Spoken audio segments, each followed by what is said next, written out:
Agora você esquece o padre aqui, olha para cá e fala um pouquinho daquilo que Deus motiva o seu coração. Sim, eu fiquei 40 anos na igreja protestante. Eu fui protestante durante 40 anos. E no ano de 2011 a minha vida mudou. Porque eu tinha uma depressão e busquei muito a cura dessa depressão. E um dia eu conversando com uma irmã minha, né, de sangue, ela me convidou para ir num cenáculo mariano. No primeiro momento eu até achei estranho, porque ela também era evangélica, e fez um convite para mim ir no cenáculo mariano. E eu perguntei por que ela tinha feito aquele convite. E ela falou assim, porque eu recebi um convite da nossa prima. E eu senti um desejo de convidar você também. E eu fiquei assim, né, sem saber se eu ia ou não, mas eu senti uma alegria muito grande e aceitei o convite da minha irmã, de ir até lá. Então, no dia 7 de abril de 2011, eu chegando na casa da minha prima, no primeiro momento, assim, também, a minha irmã falou que tinha santo, né, que tinha uma mesa cheia de santos, vela, e todo mundo entrando com umas bolinhas na mão. E na hora que ela falou dos santos e da vela, eu falei assim, eles são católicos, né, tem que ter tudo isso. Mas a vela me assustou um pouco. A vela, eu falei assim, será que eles são espíritas? Porque eu não entendia o sentido da vida, da vela e nem o significado de uma vela. Então, mas quando ela falou das bolinhas, eu falei, nossa, aquela oração repetitiva. Mas eu entrei porque eu achei que ali era uma missão que Deus tinha me dado para mim converter aqueles católicos. Eu fui pastora há 12 anos. Então, quando eu cheguei lá, eu tinha convicção que eu ia, sim, converter aqueles católicos e falar que eles não tinham Deus e que eles precisavam aceitar Jesus. E começou a reza do terço, né, porque era um cenáculo, então a primeira coisa foi a reza do terço. Primeiro, segundo, terceiro, quarto mistério. No quinto mistério, todo mundo ajoelhou, eu também ajoelhei. E foi quando eu tive uma visão, né, de uma luz muito forte naquele ambiente, uma luz que não era essa luz, mas era uma luz diferente. E de dentro dessa luz saiu uma mulher vestida de branco com um manto azul. Ela chegou até em mim, olhou nos meus olhos e ela não disse nada. Inclusive, essa imagem que eu tive, essa visualização ali, ela estava com uma coroa na cabeça. A coroa dela tinha estrelas. E ela olhou dentro dos meus olhos. Ela não falou nada, mas o olhar dela me disse tudo. E eu tinha um vazio muito grande na minha alma, que eu procurei a minha vida toda preencher. E só foi preenchido esse vazio quando eu olhei nos olhos dela. Só que no primeiro momento eu achava que era uma anja que tinha vindo do céu. Mas não era. Porque quando ela olhou dentro dos meus olhos, eu senti a voz dela falando para mim assim, que a partir daquele momento eu ia seguir o caminho do filho dela. Daí quando ela falou isso, aí eu comecei a chorar muito, muito mesmo. E todo mundo ficou assustado de tanto que eu estava chorando. Ninguém entendia o motivo, né? Porque naquele momento só eu que estava tendo a visão e minha irmã do meu lado também chorava muito. Foi quando as irmãs vieram, né, para ajudar. E aí eu consegui me compor. Já tinha até parado o terço, que todo mundo estava preocupado comigo e com a minha irmã. E foi quando ela foi se afastando, só que ela não deu as costas. Ela foi, do mesmo jeito que ela veio, ela voltou. E quando ela voltou, que eu consegui me acalmar, continuou o terço, nós levantamos. Minha prima me deu a oportunidade para mim cantar, porque eu sou cantora. E quando eu fui cantar, quando eu me levantei, já me levantei católica. Ali foi a minha conversão. E quando eu perguntei, quem é essa mulher? Quem é essa mulher que apareceu para mim vestida de branco, com manto azul? E a minha prima olhou para mim e falou, que cor que era o manto? Azul e a veste branca? Eu falei, E foi quando ela pegou uma imagem que estava na mesa, e ela falou, é essa daqui? E a minha irmã, que estava do meu lado, falou, é essa daí. E eu olhei para minha irmã assim, né? Até falei, o quê? Você também viu? Ela falou, vi. Essa mulher vestida de branco com manto azul. E ela tirou o manto dela e colocou na minha irmã. Envolveu a minha irmã com o manto dela. E eu perguntei para todos, quem é essa mulher? Daí todo mundo começou a chorar. Daí a minha prima falou, ela é a mãe de Jesus. Então, se hoje eu estou na igreja católica, não é porque um ser humano me convenceu.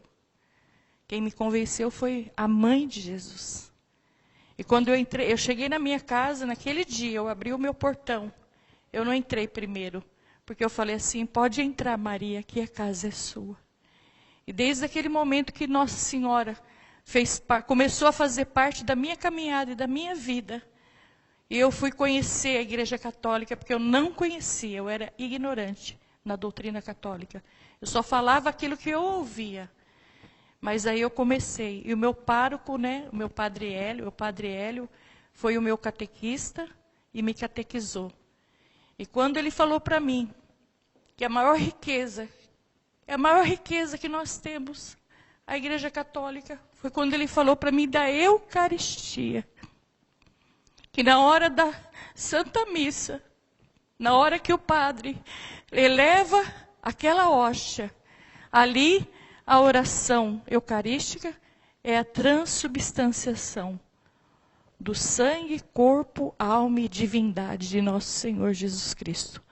Foi quando eu caí em mim e comecei a chorar, e ele perguntando para mim por que eu estava chorando. Eu falei assim, padre, quanto eu falava para os católicos que eles não tinham Jesus, que eles tinham que aceitar Jesus.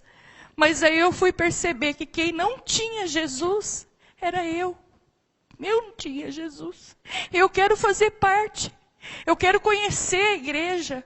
Irmãos, cada dia que eu conheço a Igreja Católica, eu mais me apaixono por ela. E aí eu falei, padre, eu quero receber Jesus também. E eu comecei a fazer a minha catequese. E eu tinha que casar na Igreja Católica, porque eu não era casada na Igreja Católica. Os sacramentos, fui conhecer o sacramento da confissão e fui me apaixonando cada dia. E aí eu cheguei no meu marido e pedi ele em casamento. Eu falei para ele assim que eu queria casar na igreja para receber Jesus. No primeiro momento ele não entendeu, falou que ele não ia casar. Ele nunca ia casar, porque ele também era pastor. Mas aí eu tinha convicção da intercessão de Nossa Senhora, que para mim, antes ela estava morta, mas ela não está morta.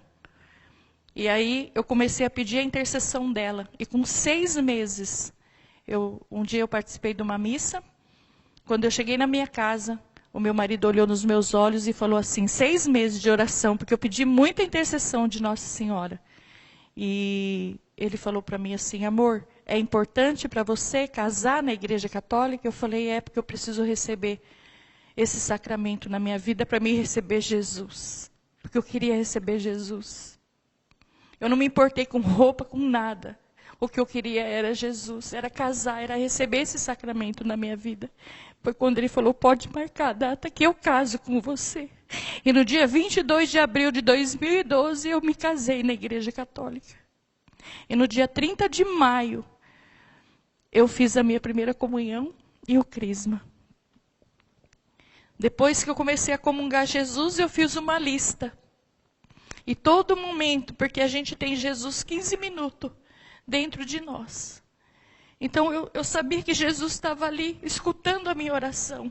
Não que ele não escuta a nossa oração em outros momentos, mas ali ele está próximo de nós.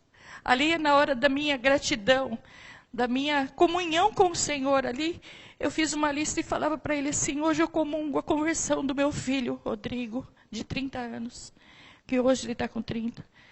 A minha filha Jéssica, de 26 anos, o meu filho Gabriel, de 21 anos, que vai ser sacerdote, e o meu filho, de 19 anos, eu comunguei a conversão do meu esposo. E esses 6 anos da minha caminhada, todos eles vieram para a Igreja Católica. Porque o mundo ele arrasta, ele acaba com as pessoas, com a família. E a gente tem que ter essa violência também, para querer que a nossa casa e a nossa família seja de Deus. E todos eles batizaram, todos os meus 4 filhos batizaram. Fizeram a primeira comunhão e o crisma. Hoje os meus 3 filhos são cerimoniário. Minha filha canta comigo, eu sou tecladista, e nós temos um ministério. Meu esposo toca baixo, meu genro toca bateria, e eu e a minha casa servimos ao Senhor na Igreja Católica Apostólica Romana, e sou a pessoa mais feliz do mundo, porque eu tenho os meus filhos que não vão para balada, meus filhos são separados deste mundo. E eu, como mãe, eu tenho uma autoridade sobre os meus filhos.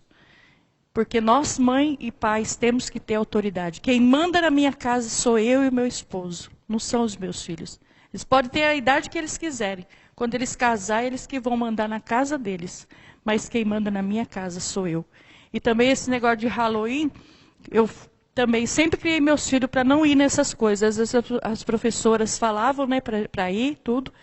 E eu falava, meu filho não vai. E no dia do Halloween, meu filho nem aparecia na escola.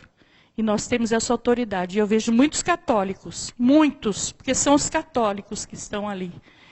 Então tem vergonha de falar que é de Deus. Tem vergonha de falar da doutrina. Né? E vive uma fé fantasiosa. Vive uma coisa e prega outra coisa. Então eu quero deixar esse depoimento aqui. E falar para você que está em dúvida, que tem dúvida e que tem medo de Nossa Senhora. Isso aí é o inimigo que coloca na tua mente isso, esse medo. São pessoas usadas pelo maligno, porque ela pisa na cabeça da serpente e o diabo tem ódio de Nossa Senhora. Então você que está me ouvindo hoje, que tem algum medo de falar com Nossa Senhora, e você que é católico às vezes, não tem essa intimidade com a mãe. Então hoje, nesse momento, que através desse depoimento que eu estou te dando agora, que você se levante em ordem de batalha, assim como Nossa Senhora. E creia nisso. Creia que ela é intercessora, sim. E ela vive. E ela vai viver. E quando você agora, nesse momento, fala para ela. Talvez você só tenha uma imagem dela na sua casa. Você só é um devoto fraco. Mas que hoje você toma uma posição de uma cristã católica, apostólica, romana. E tenha certeza que ela intercede por você. E fala para ela, pode entrar, Maria, que a casa é sua. Que bom ouvir esse testemunho. É interessante, na vida da Margarete, a experiência de Santa Teresinha de Jesus, que é a nossa padroeira, padroeira das missões. Santa Teresinha foi curada de depressão, numa celebração, quando ela viu Nossa Senhora dando um sorriso para ela. Nossa Senhora do Sorriso, sabia? Nossa Senhora do Sorriso. Então, para se curar da depressão, o caminho mais seguro mesmo é Nossa Senhora, a mãe do sorriso. Que alegria fazer isso. Obrigado pela sua presença, pelo seu carinho. É bom lembrar que você vai estar conosco hoje à noite, sim, lá na Paróquia Santa Teresinha do Menino Jesus, dando com mais detalhes o seu testemunho na Missa da Luz, a luz entrando. É interessante, né, Margarete, nesse tempo que muitas pessoas estão indo para falsas doutrinas, para falsas religiões, criando células, negando, né? E a gente entende que, eu falava isso há pouco, né? Como é que alguém é capaz de negar Jesus vivo na Eucaristia, né? E as pessoas querem dizer que Maria é uma mulher qualquer, e insistindo em coisas, né? E Maria realmente não salva, mas ela é o canal da salvação, como a mãe e o pai são para os seus filhos. É isso que anda acontecendo, né? Sim, e muito, né? Mas que nós possamos ser esse canal da graça. Eu quero ser um canal da graça na vida dessas pessoas. Amém. E que bom, né, que Deus nos dê essa possibilidade, enquanto, né, outros vão embora, aqueles que têm um coração reto estão se voltando para Deus. Eu quero insistir, leia esses 2 livros, Todos os Caminhos Levam a Roma. Um homem que era pastor, e pastor daquele nível, assim, intelectual lá em cima.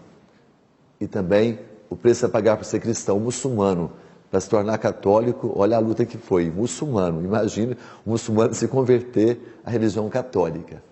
Você está brincando, jogando fora a sua casa, você abandonou Nossa Senhora, agora Nossa Senhora não existe na sua vida. Você consegue dormir em paz mesmo?